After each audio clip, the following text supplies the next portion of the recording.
Good evening, thank you. Thank you again, Dennis, for your invitation, and to the Lincoln Center and Netflix also. Thank you. It's very special to have you back on this very stage because this is where we first showed your work, and we did a pairing of Atlantique, your short from 2009, and also your medium-length film Mille Soleil in 2014. So it's in this very room. So it's nice to have you back here. As I said, these dialogues are an opportunity for us to have a sort of more expansive conversation. We'll talk a little bit about how many people here have not seen Atlantics. Okay, very few. Okay, we won't spoil anything, but we will also talk about your other films. But also just speak more generally about your career. So we'll just start with a simple question and take it back to the beginning. If you can tell us a little bit about how you came to cinema. People, earlier this afternoon you presented two remarkable films by your late uncle, Djibril Diop Mambéty. So obviously cinema is something that runs in your family, but I know your father is a musician who also worked with Djibril, obviously, and also, I know that you had an interest in music, maybe that predated your interest in cinema. So what was it in your early life, in your teenage years, that first drew you to cinema? Most of it's as my uncle is a famous director and my father a famous musician. It's mostly about them that journalists or writers talk about when we have conversation. But of course they both influence me a lot. But I was kind of not that. I didn't grow up very long with my father, and I didn't really. I met Djibril, but in a very distant way because I was too young to really have conversation with him about cinema. So it's more. I was raised in a very, very creative and extremely dynamic family with almost only artists. My mother was a photographer first before working as a artistic director in commercial. She was, but in the 80s, so in a moment where commercial was still very creative and and closer to art. Yes, so I was very. I really grew up in a very rich and a very complex cultural brassage in terms of different medium. My mother was a photographer. My father was a musician, but was also painting. And I discovered the films of my uncle little by little as I was discovering. Amongst other filmmakers.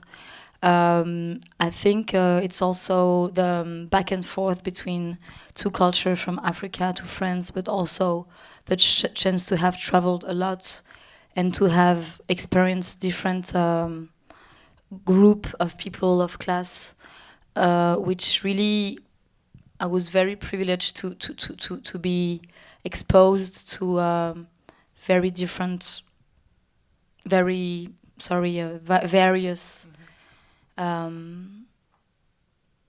group of people and places and I think so. Yeah, so I first came to sound. I previously really wanted to become a musician, a singer. But I was also doing photography, and then after high school I went to do this theater residency. So I experienced relationship with text and with actors, and I guess all that different experience led me to cinema. It took me a while to really connect my cinematographic heritage. It kind of reappeared later, but I guess cinema is definitely a very natural continuity to my the very polyvalent, different members of my family. And as I was as interested by paint, by dance, by photography and sound, it was also a way not to have to choose one art amongst other. And first, I was more into. I'm definitely first of all a visual. I feel I'm first of all a visual artist. That my first language is image and sound. And before I started to be interested by building stories and narration, I was definitely, and I still feel even though I'm through this feature and through Mille Soleil, I'm discovering the art and the work of writing, but and I'm more and more interested by it. But I really feel I'm first of all my first language is definitely this. I mean, my tool is the camera. It's happening in there in this eye. So voilà. And then I think it's only in 2008, right after I had this very strong impact on working with Claire Denis, and also the experience of becoming a character. Was that your first time acting? Yes, it's been 3 years that I was. I did a first short film in 2004 that I auto-produced and I just reunite 3 friends as actors, and we did it with nothing. It was just a first shot, and then I entered Le Frénois because I was looking for more a laboratoire. Something where I could just try. Just make film and not. I think I really wanted to escape the cinema school because I also had the privilege to be born in a family where it's something that my father, my uncle, and my mother are all autodidact. I don't know how you say autodidact. It's the same word. Yeah, the same. So I guess it's a bit of I felt I could really learn cinema by making it. But I still went to Frénois to meet my generation because I felt that cinema is both a lonely and a very collective place. So I felt that making my film on my side didn't make much sense. I needed to do it next to other filmmakers, and so that's why I wanted to enter a structure. And and so this is when I met Claire Denis, and it really reinforced my decision and my evidence to become a filmmaker more than acting. I didn't. Right. So you were at Le Frénois making films, and you met Claire. I just entered Le Frénois, and 3 months after I just had met Grégoire Collin. I have just met Grégoire Collin, one of the Claire Denis films. Yeah. Yes, and 3 months later he gave me a call and told me that Claire was starting working on a feature called 35 Shots of Rum, and that she was looking for a person close to me, a mixed girl of my age, and so we met, and it was. What was that meeting like? Quite an evidence. What was that first meeting with Claire like? For me, it was very, very crazy because I was already. Her work was already very important to me, and at the time, a few French directors were important to me. I would say 3 or 4 were really fondateurs. And she was one of them, and the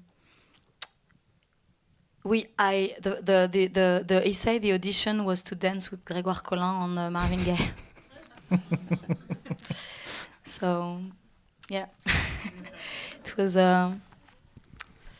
nice. Dancing is important in the film. So. No, but yes, it was it's funny to say because it's not like I had confidence. It's not about coming to the audition and being confident. It's not about that, but I had this intuition that a link was already there between us. I mean, I don't know. It was like an evidence, and so yes, this experience was extremely meaningful. But it's the most. It's one of the. It's the kind of experience you measure the importance. Years after years, the more I'm becoming. I mean, the more I advance in my own path, the more I realize how much Claire Denis has, how the experience with her was very foundational, and then fundamental. The year I worked with her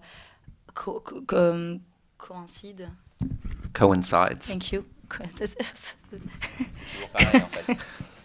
Coincides with the 10 years of the death of my uncle. Yeah. And I think it took me a while to measure the importance of my uncle's films, and for some reason that I realized I realized how, that he was not there anymore, but that his films and the very big importance of their trace and their existence. I think I kind of realized my heritage and what I wanted to do, what I wanted to do with that as a filmmaker. Depending on your personal political background and influences, I think you have different options, different directions, different possibilities and engagements that are offered to you, or one only. But so I guess working with Claire, also becoming, I think a very important thing to say that also took me a little while to realize is that to play the character of the daughter of a black man in cinema kind of reminded me that I was not only white and French but also black and African, because when I acted with Claire, it was at a moment where Senegal was very far away from me. I didn't go there. You visited as a child. Yes, I went there as a child in vacation regularly, and then nothing for around 10 years. And so when I acted with Claire, I was really like in the cliche of what mixed or black or mixed people go through, experiencing not being white in a very white world, and forgetting about the fact that you're not only white but also from elsewhere, which is tricky when you're very clear like me, because you can I guess that when you're black, like dark skin, it's hard to forget where that you're definitely not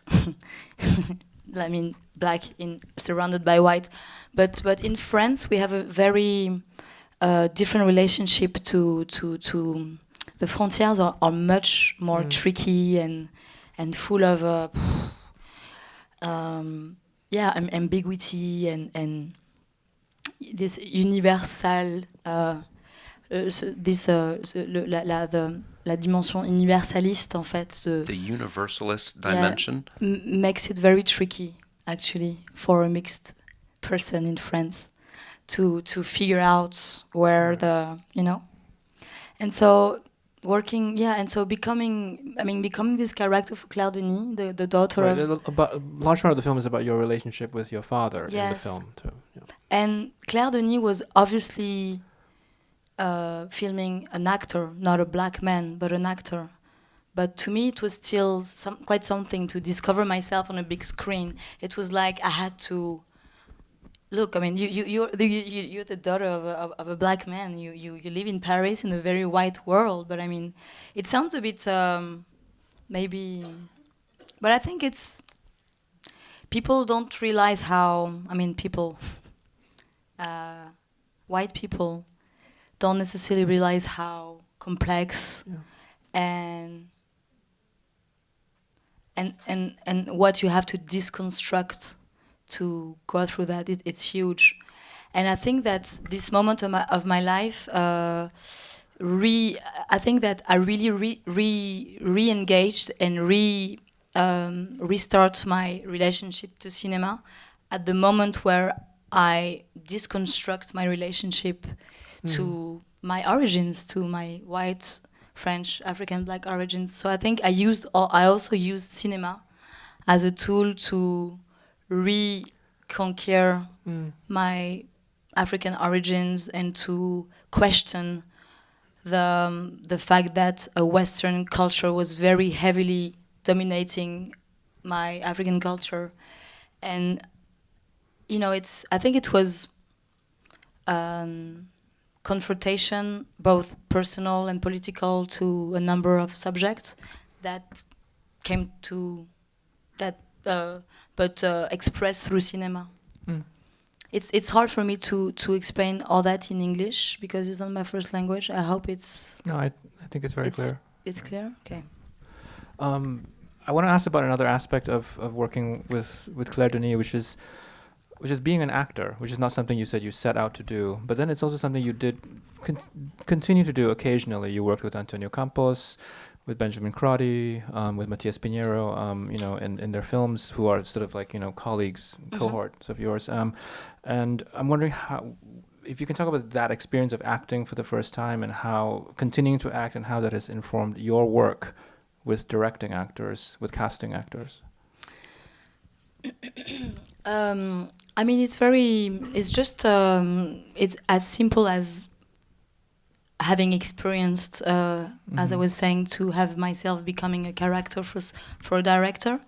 And I guess it just gives you a much more concrete and visceral and physical relationship to acting, both on a very deep and concrete level. Deep because it's hard to explain what is it to become a character. It's because it's quite I don't know. It's an experience that is hard to explain, but it's also on a very concrete level, like how vulnerable, how it puts you at a vulnerable place. How you know what an actor needs, and it's just I don't know. It's. I just guess you just approach it in a much more sensitive way, I think, right. And maybe it also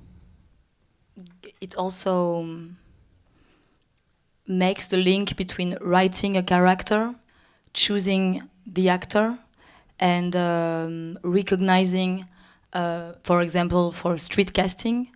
I think maybe to be an actor myself makes me recognize in a very much more visceral and intuitive way the character I've imagined and wrote myself.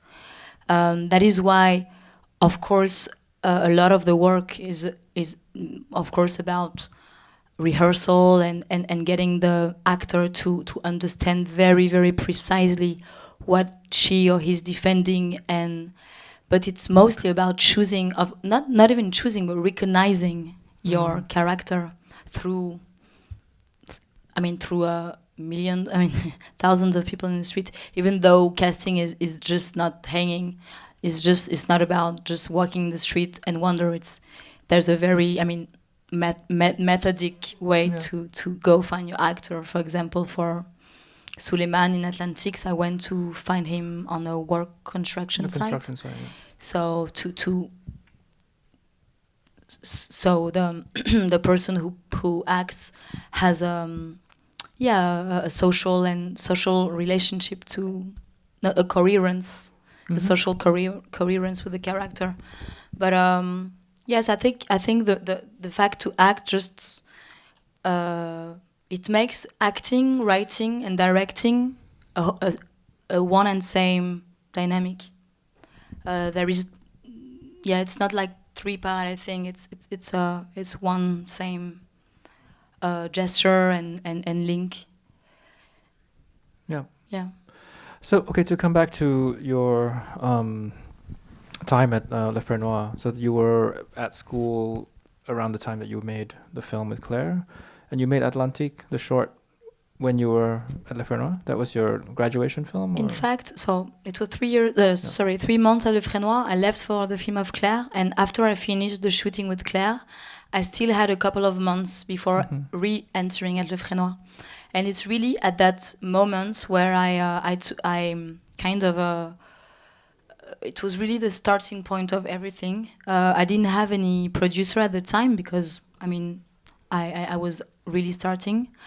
I auto-produced travel to start shooting. And at the time, yes, so as I told you, it was 10 years, the 10 years of my uncle's disparition. Passing, merci. And I started to question my father about the shootings of Djibril, because my father was not only the musician of his films, but also his main collaborator in everything. So I started to question him about how Djibril was shooting and asking him stories about the shootings and the making. And this is how I discovered. I was mostly asking him about Tukibuki because it's the film of Djibril that's interests me the most, and this is when I discovered the story behind the characters of Tukibuki. So in Tukibuki, so you're not lost. The two main actors. The story, not before the actors. It's in the 70s, and it's about a couple of young marginal kids who wish to travel to Europe, but not in a despair way as the youth of the thousand that is treated in my movie. It's in the 70s, so it's a more romantic relationship to migration, where they just, after the independence, wanted to reinvent themselves elsewhere. And at the end of the film, the Maury, the man, decides at the last minute that he's incapable of leaving, and that and the woman leaves on the boat on her own, and the man stays. And so I asked my father about the shooting, and I discovered that in the real life, the main actor never left Dakar, and that the woman who played the role was living in Alaska, where she was working on a work construction site. And as soon, simultaneously after I heard this story, I felt that a script should be continued, and that was going to be about the birth of a film about how does what a character of cinema is made of. Right. Because I also found out that through the character of Maury, Djibril was telling about himself. And so it was a film about my and also my father told me that Tukibuki was our story, our family story, which is a quite vague and mysterious phrase. But I kind of took it as à la lettre. I took it literally. Yes, and I decided to use Tukibuki as a open door to explore my cinematographic legacy and the collective and personal legacy of that film. And it was not to give an homage to Djibril, because I'm not into the I didn't live. Yes, I obviously was raised in there's definitely a legend and a myth dimension, but the idea was not to give an homage to my uncle. The idea was really to make a film about another film, to talk about the Senegal of today, through to confront two generations, mine and the generation of my uncle, about the subject of migration and exile. It was not. I was very skeptic about the sentimental relationship to the project, because I didn't want it to be something sentimental or an homage or a mess. You know, it was really a cinematographic project, and it really demanded a lot of rigueur, because the most subject is familial and intimate. The more distance you need, so it doesn't become, I don't know, complaisant. So it was a wonderful experience in terms of experimental writing, and because it was a very, very complex object of cinema to make, to have a dialogue with another film, that it's a masterpiece from your uncle when you haven't done films yourself before. So a confrontation, also maybe a way to confront this masterpiece in the family, so that I could do my own thing after. Get it over with. Yeah, up. but also, yeah. I mean, so wait, about the presence. We should clarify. You're describing Mille Soleil, A Thousand Suns, but you. So this was something that you already had in mind when you were working with your earlier short films. Mille Soleil was a. Mille Soleil is the first. Except this very short film I made in 2004 called Last Night. Mille Soleil is the first thing you had in. Yes, and then. But you made 3 other. Yes, and then then I went. So I auto-produced this travel, and with the help of my cousin, who is here in the audience, Cher Hambai. It was really an incredible teamwork, because I didn't. It was a first trip to Senegal since a long time, and I had no. I mean, if my cousin wouldn't have. If my cousin, I mean, he just he was my open door to a lot of things, and I also used the fact that he was my little brother because in Senegal there's a when you are the oldest, you really can. You have a lot of power on your little brothers. You can ask them to. I'm your older sister, so you're gonna take me there and there and there and there and there, because I'm your older sister. But at the end, I kind of he was very young at the time, and me too. But I was taking. Anyway. I'm okay. Going back to the essential. So I wanted to the project of Mille Soleil was, as I was saying, to use Tukibuki to talk about now, and so I organized screenings of Tukibuki in the streets to receive feedbacks from the young audience, to make them talk about exile and migration through Tukibuki. Yeah. So we did that. We went scouting on the locations of Tukibuki. That's how we shot les abattoirs. The slaughterhouses. The slaughterhouse, merci. The slaughterhouse. And through my cousin, I met different boys who were about to cross to reach Spain, or Serigne, who just came back from Spain. And so I should say that when I traveled to Dakar to make Mille Soleil, it was a time where a lot of young people were migrating. And so I really arrived.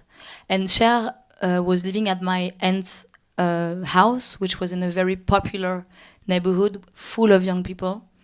And I just entered in this very... Not entered, but I faced this very, very particular period of Dakar where, like I said before, a lot of young people were, and it was extremely marking to witness that, and also at the time, Cher, my cousin, was preparing his trip to the States, where he lives here since 10 years now, and so I was coming back from. I was doing a comeback after many years of absence there. Cher was about to leave to live in the US, and most of the kids of the neighborhood were obsessed by leaving the country. So it was a very, very intense period, and the way migration was circulating in the family at the time was very, because my father was also doing a comeback there, and so Mille Soleil was also to talk about how through different members of family, our relationship with departure and returning from Senegal was very. It was also about that, Mille Soleil. So I shot the sequence at night with Serine telling his crossing at that period. Right. Then I went to the Frénois, and then I came back to finish Atlantics. Atlantics, I mean, the scene, you know, I mean, Atlantic, the short that you know, was supposed to be a scene of A Thousand Suns. Of Mille Soleil, yes. Yes. Okay, yeah. And it's actually Arnaud Despalières, who is a French director. Filmmaker, yeah. Who, because in Le Frénois you don't have teachers, you have visiting artists, filmmakers who follow your work. And I've re-explored the rush, of Atlantics, sorry, the scene I shot, of Serine telling us his crossing, and Arnaud Despalières helped me to recognize that this shouldn't only be a scene of a film, but needed to become a film on itself. And a couple of days after, j'ai appris. I learned the death of Serine, the hero of. Not the hero, but the main person of the scene I shot, that he passed away, not attempting to go back to Spain, but here in Dakar.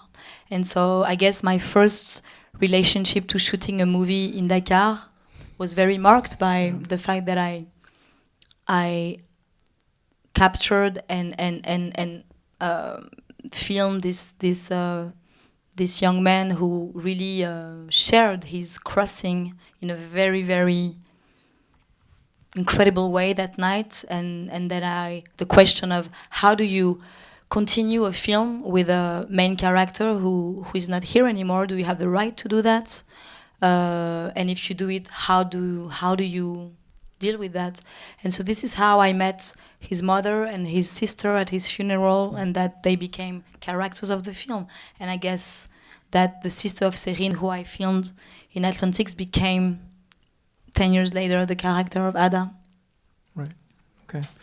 So I wanted to. I don't want to. You don't have to talk. We don't have to talk about every single film you've made, but I wanted to just talk about this period where you were making a series of short films in a way that I think and a lot of other programmers found really exciting, because you seem to be doing really interesting things with the form of the short film when you made Atlantique, Snow Cannon, Big in Vietnam, and then Mille Soleil. But it's interesting that you describe your idea of going to Le Frénois as a laboratory, because it really seems like with these series of films you were testing different possibilities. The films are so different, I should say, if people haven't seen them. Very different in subject, in form, in tone, but it's very exciting to have a sense of a young filmmaker trying so many different things so early in their career. And I'm wondering how you approached that period where you were making like 3-4 films in a 5-year period, and they were substantial films. They got a lot of festival play, and I think people were writing about them. But it was interesting to me. Every time I saw one of your films, I was like, this isn't like the last one, and like Big in Vietnam is so different from Snow Cannon and so on. Sorry, I think it has a lot to do with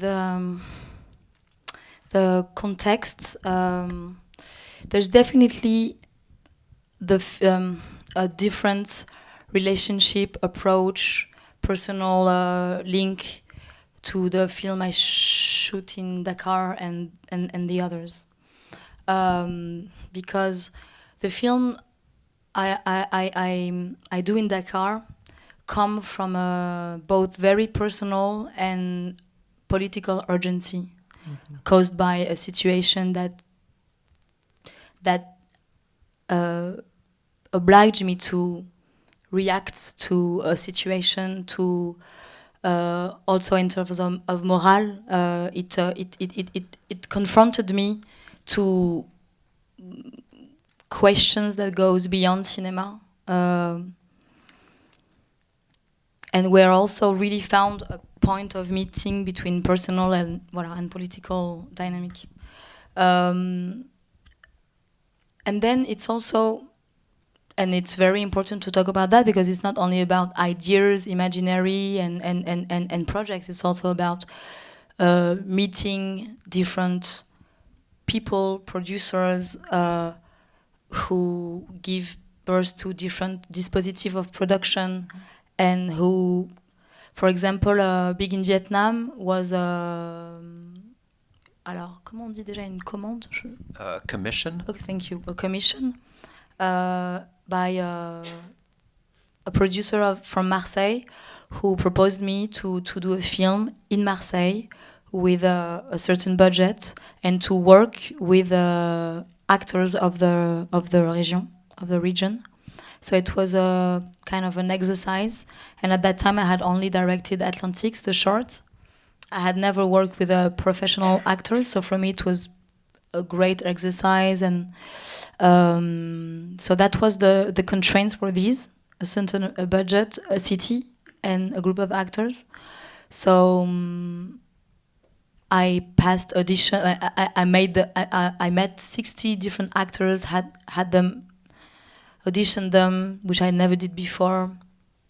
I wrote, and I decided not to write a script, then to meet the actors but as I didn't know the actors, I decided to first cast them, and then write from them, which is a quite particular.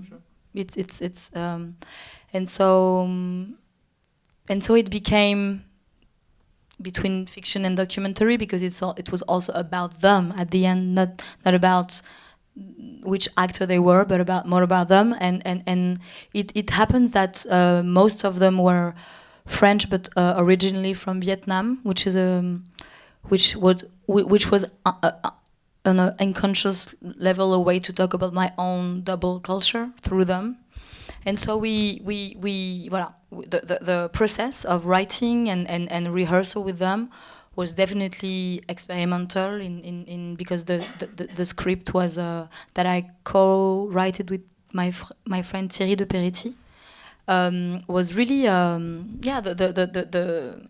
the first script I wrote was really based on the rehearsal with the actors, because I was just trying things and experimenting, writing and rehearsal, and so it became big in Vietnam. Then I met another producer who proposed me. It's kind of another commission. It's a very French particular producing situation where when producers have produced enough films a year, they have a certain amount of money to propose a project to a director. And so Charlotte Vincent from Aurora Film proposed that to me, which was very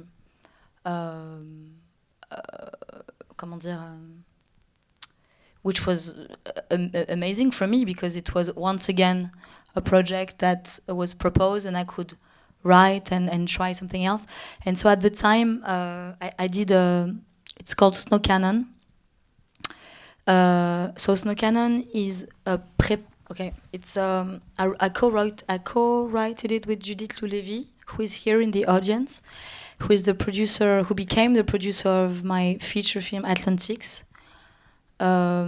We met after she had discovered Atlantics, the shorts.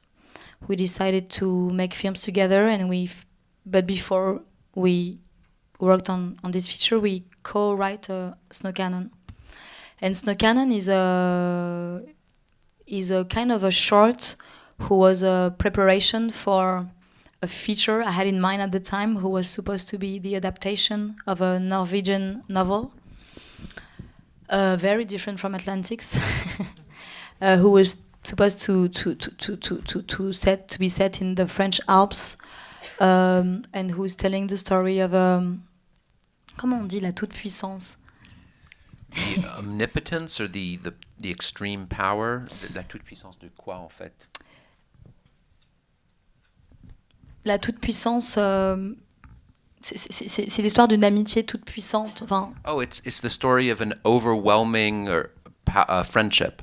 yes, between I think so, between two teenager girl, and one of them disappear in a very mysterious way, and it's definitely again a story built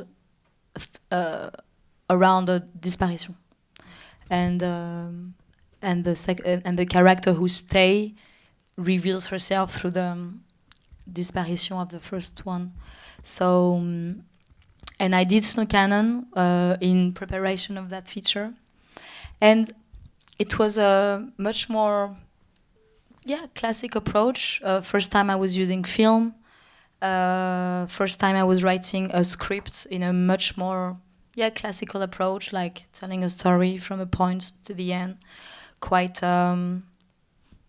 much more classical than in terms of process writing, and in terms of shooting. I was really aware that shorts were also made to just try things and really, and my skills in terms of desire of mise en scène and it's very wide. I mean, so it's has just to do with what I'm with the story. Voilà.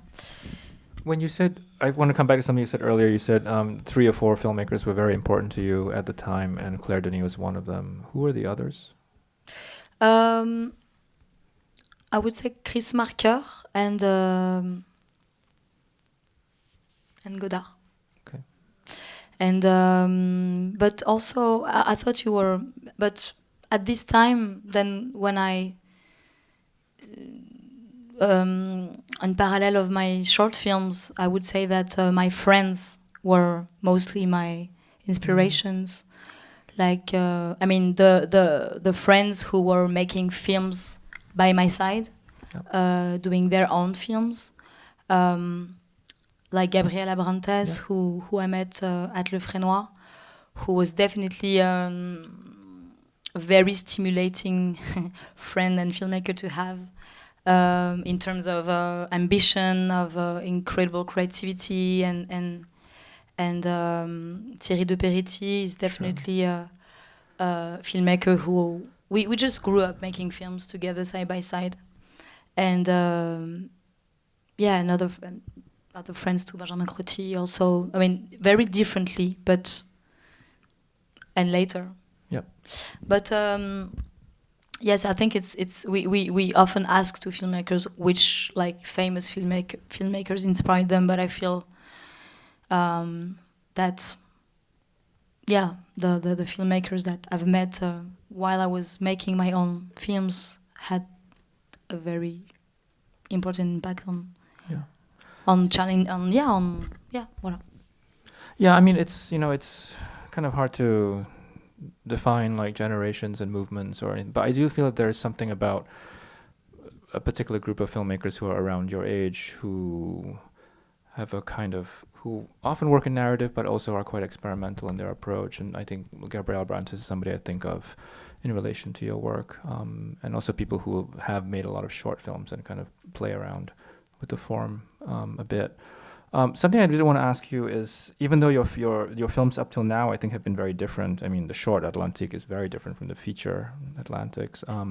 But there's throughout your work, I think, an interesting sort of way of putting documentary and fiction together. I mean, people talk about this now as like a trend or something, but there's something I think it's a really important part of your work to have this tension between the real and the imaginary. And you see it right away in your first short, and it's a big part of the feature, even though it's something that's very rooted in reality. It takes on this supernatural aspect. And I'm wondering if you can talk about, this balance, this dichotomy between the real and the imaginary. It always have been difficult for me to talk about that. to talk about that as a general gesture, which crosses all my work, because I feel that each films are so have a respond to a very, very specific landscape and production background and relationship to characters, and so for each film the balance between real and fiction or document comes from very precise and specific reasons. But for the last film, maybe for Atlantics, the feature, the also in Africa, in Senegal, in Dakar, the frontier between real, visible, invisible, right. reality, fiction, death, and life is a very, very different approach than here, and so I was also it was very interesting from the beginning to what does it mean to make a fantasy film in Africa, because it's been confirmed when I showed the movie this summer to a Senegalese audience, because the film was released there this summer, that they were not in front. They were not in front of a fantasy film, really, and some of the audience, some people in the audience kept telling me it's not a fantasy film. It's a film who really depicts our reality, our everyday life, our beliefs, our internal tensions, and so even if I grew up in Paris, in Europe, and that I'm my intellectual, artistic influences and background are built by a very Western culture. I think my African origins, and I don't know how to say, my African, the African part of me, is expressing a lot itself in my movie, and it has always been difficult for me to justify that approach in my films, because I think it's also just a language, maybe also from the fact that I'm autodidact and that I've always approached film, I've always made films. I really never told myself I'm going to make a documentary or fiction. But to go back to Atlantics, I was very interested by it. The genre dimension never came from the outside, even though I had Fog from Carpenter as a very important reference, or some Gothic tales, or different sources in poetry or literature, and the romantic movement, but it was always about a fantasy coming within the reality, and being captured from the real, and just trying to show the shift between what you call real and how it shifts to something, to another dimension. And I think in the film it's mostly about driving and circulating between different types of dimension, than going back and forth between reality and fiction. It's more about one and same passage from a state to another, about both. A passage from another, but at different layers and dimension. And of course, as the film has a very real social, economic, political background, and it rooted in reality, it's just extremely important in terms of. It was super important to get the situation, the social, cultural, political situation and landscape just very clear, because it's what it is about. But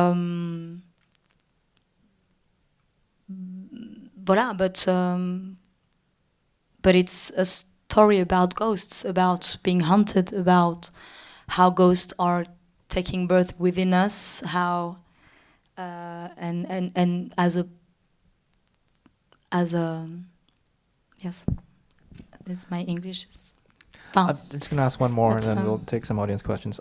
At a certain point when you were writing this film, you were using a title, The Fire Next Time. Yes. And which is a James Baldwin title, and in Mille Soleil there's a quotation from Giovanni's Room. So can you say a bit about the importance of Baldwin to you? Yes, I mean when I used this title for the feature in France, it was like a couple of years ago. It was before James Baldwin recame at the front of the scene after Raoul Peck's movie. I've discovered Giovanni's Room as a first novel, and then another. I don't remember the titles, but I mean, yes, James Baldwin is very important to me. It's hard for me to explain exactly why and how. It's just a voice that has always been central to me, and in Mille Soleil, I thought that I needed it's the two continents. The two territory inside Mille Soleil are relationship between Africa and France. I mean Senegal and France, but I felt that I needed a voice from America to really complete the dynamic, the 3 points, and that the final voice about a tale about exile should be from a Black American, and this sentence I use in the Giovanni's Room that I use for A Thousand Suns is just one of the most éclairant, illuminated yes, phrase I've heard about the complexity of this dislocation, and once again I was talking to my collaboration with this author Violaine Huymans for the ending dialogues of Atlantics, and there are some words that I will never be able to make. I definitely need to. I needed Baldwin to talk about the experience of being displaced. And yes, Fire Next Time is very connected to the Dakar Spring that happened in 2012 after the Arab Spring. It's really when this Dakar Spring emerged from a moment where nobody, I think, could have expect this rupture coming from the youth and from a part of the people at that time. It was after the quite long period of Barcelone ou la mort, which means Barcelone or death, which is a phrase that the youth, a phrase that was kind of the hymn or the mantra of a whole youth who was obsessed by going to Europe.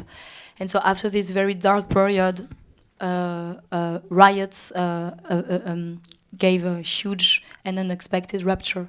And it's when and how my position of how to approach a film about a lost generation that disappeared in the sea should be told by the living and by the vital force of the country and by the one who stay and by a young woman.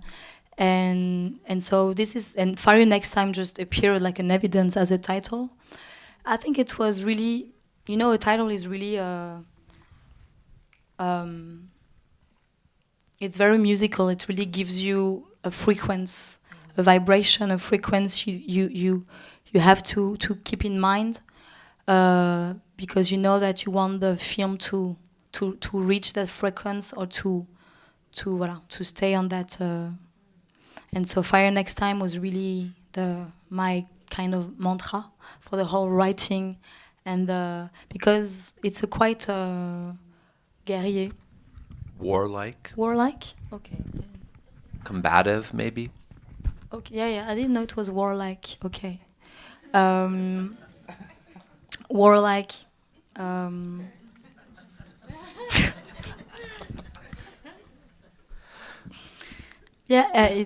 needed this warlike impulse, I guess, to find the courage to go through all that adventure. And at the end of the shooting, we found out that the title was not possible to use in terms of rights, which was not a big pain, because I found that the film was kind of displaced itself from this warlike, and that I wanted the title to become more mysterious and less. Maybe less warlike. Okay, let's take a few audience questions. Yeah, we'll start over there. There's a microphone. Yep. Microphone right behind you. Thank you. I loved your Atlantics. I'm sure most people, that's why we're all here. Thank you. Thank you. I hate hearing you talk about. Do you mind if can I just project really loud? No, you should use the microphone. We're recording. I talk really loud. Hearing you express, your question on how much was it documentary, how much was it real, and you saying how you really found the fantasy within the real, and watching the film and in the narrative, it felt clear to me. Okay, that was scripted. However, there were so many moments in the film that I wondered, was that improvised? There was just this sense of, spontaneity that went, threading through the narratives. And when you went from one dimension to the next state, was some of that you changing the dialogue on the set, or how did you achieve that quality? And what was your process in doing so?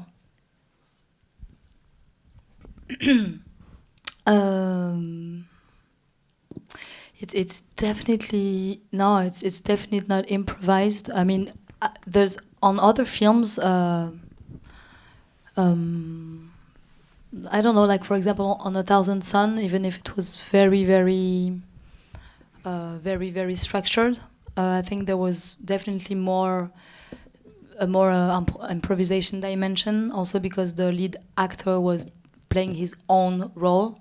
But on Atlantics, I think the script itself is extremely structured, but structured in a way to give a lot of space to circulation, sensuality, and mostly circulation. It has a very the construction took a little while, like a couple of years. It has a very both classical, like 3 parts structure, but also a lot of a very kind of un jeu de piste, kind of it's hard, kind of a treasure hunt, a little bit. Yeah. It's both very classical, very en fait ludique. Playful. Playful in terms of. I think we took a lot of freedom with my co-writer Olivier de Mongel.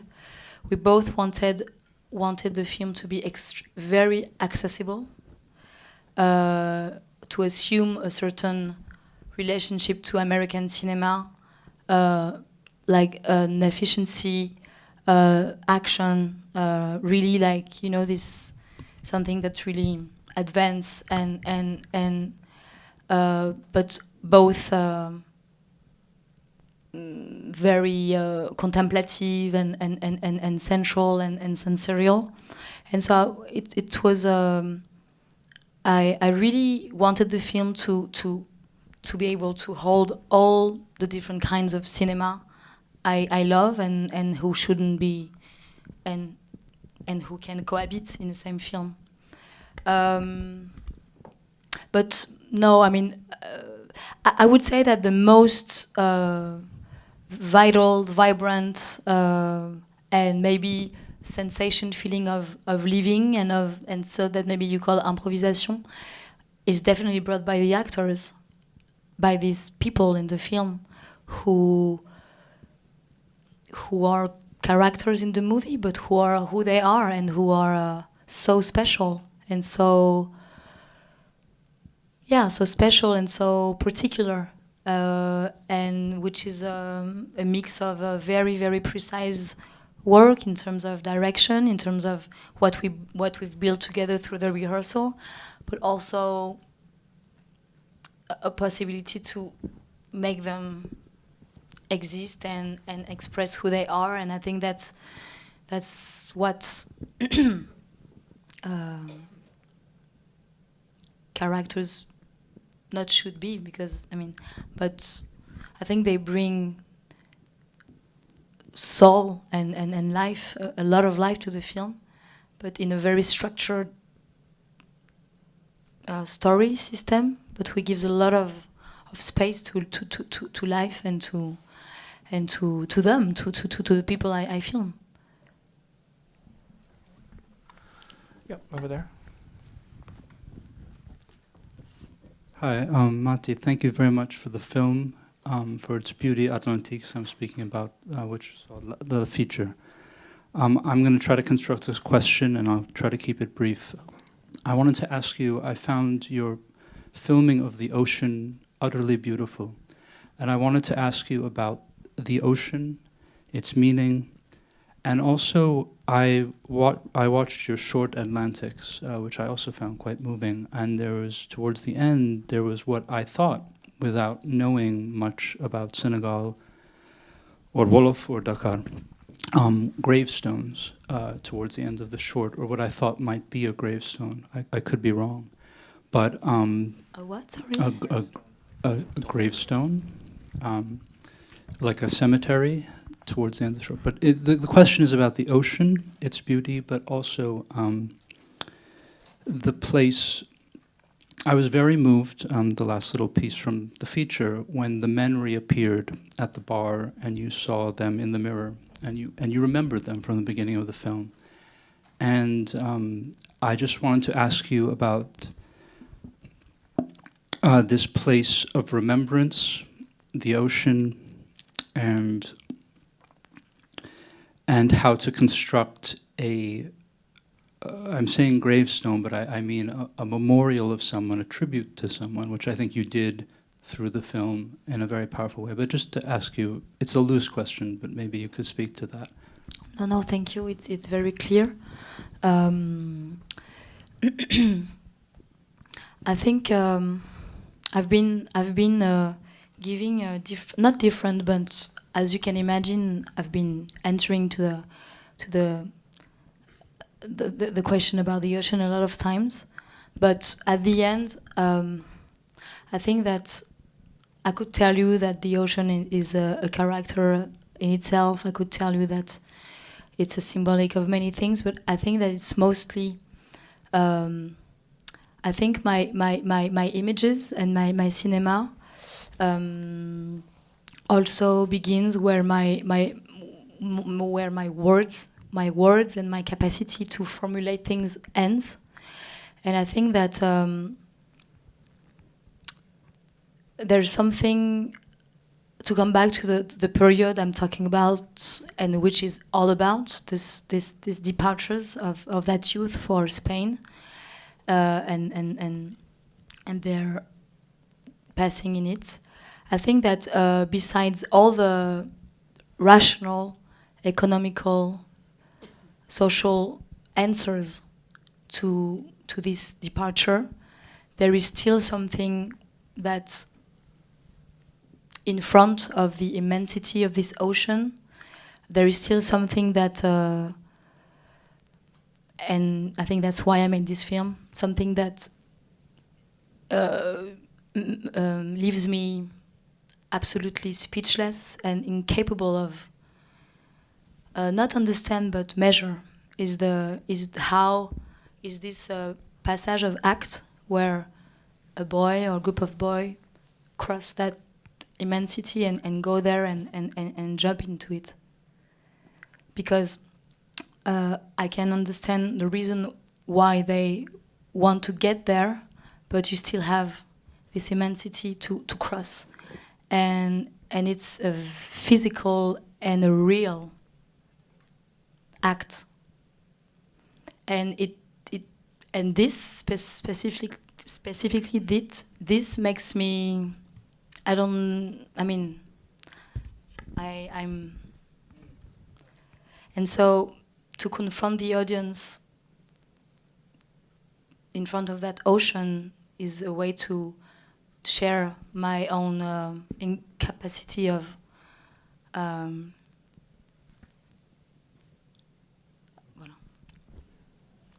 So, and voilà, bon, it, Okay. short. Yeah, we'll go to you, ma'am in the red. Yes.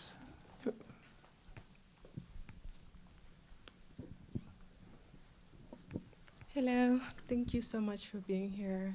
As a fellow Senegalese, it's an honor to meet you. I run a website called Discover African Cinema that talks about the inception of African cinema. And from what I've seen throughout the years, African cinema, particularly in Senegal, has faded quite a bit.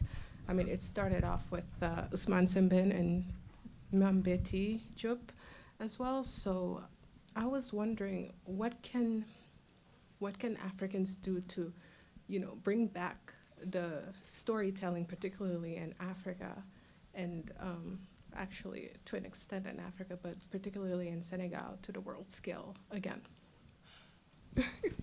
It's a very loaded question, very general, but I was just wondering. Thank you. I did what I thought. I'm kind of. My film is my own answer to your question. It's hard to give a general answer because it's connected. The reason why after the golden age of Senegalese cinema, the reason why it all. It stopped and it got interrupted, and the reason why all the theaters of movie theaters of Dakar were sold and became supermarkets, and the reason why some young Senegalese filmmaker directed some short films or even feature in French and not in Wolof. The absence of structure, of structure of production, distribution, all these fractures, all these absence and fractures in voilà. I don't know. It's a very complex economic, political situation that lead us there, and so now it's about to reconstruct and to figure out what it is to be done today to rebuild. But it's both. It's on so many levels. It's first on artistic and cinematographic level. Which stories, from which point of view, in which language, and then there is another more production and distributions level, and it's a big subject. True. But voilà, shooting, writing, and shooting the film in Wolof was obviously for me is one of the answers to coming back to. I think the film is one of the answers for my own possibilities. Okay, I think we can take one more question. So yeah, we'll come to you here.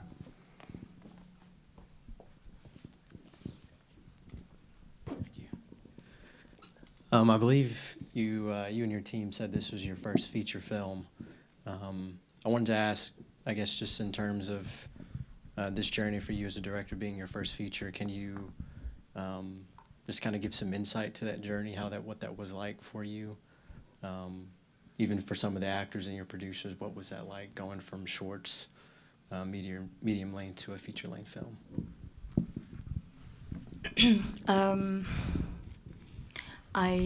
For me, the most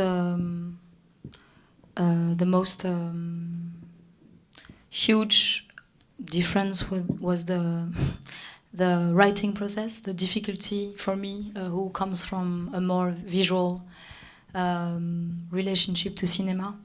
I think the biggest challenge for me was really the time it took to build, to structure. Even though my original idea and vision was very clear, both formally and what I wanted to say very precisely, but despite that, it still took quite some years to really have the story structured and exist. So it was basically about learning how to write. About learning how to write this film, not to write in general. But then, except that, for me it felt more like a continuity, because all the themes and different approaches in terms of mise en scène were already, I think, experimented in my shorts. I feel that you find all my shorts in the feature, and the biggest also change was to have so many. The crew is I mean, you have a lot of interlocuteurs. People that you deal with.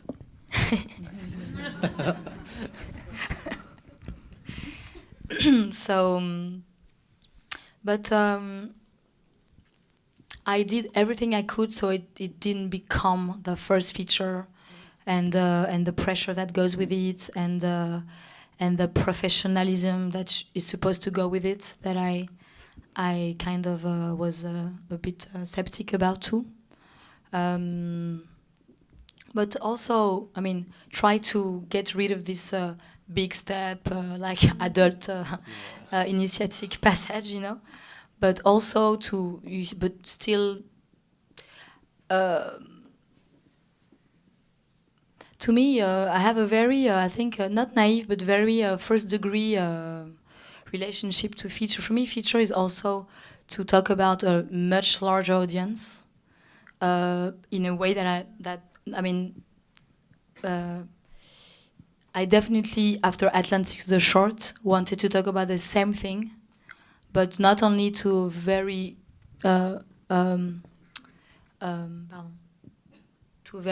cinephile assembly like here, but to be able to talk about the same situation to the world, because it's cinema is, to me, is also about really addressing myself to a large audience, and I think, but staying myself, staying close to my own way of telling stories, and stay faithful to the cinema who built me, and try to reconcile the large audience film, bringing singularity and experimental propositions of telling stories, and I think I'm kind of, but it shouldn't be really just. It really depends on how you build, how the shorts were built, and But to me, it was more of a continuity, I think. I think we're going to have to wrap it up, but I want to thank you all for coming, and Mati, thank you so much. Thank you. And for coming. Thank you very much, Dennis. Thank you for having me.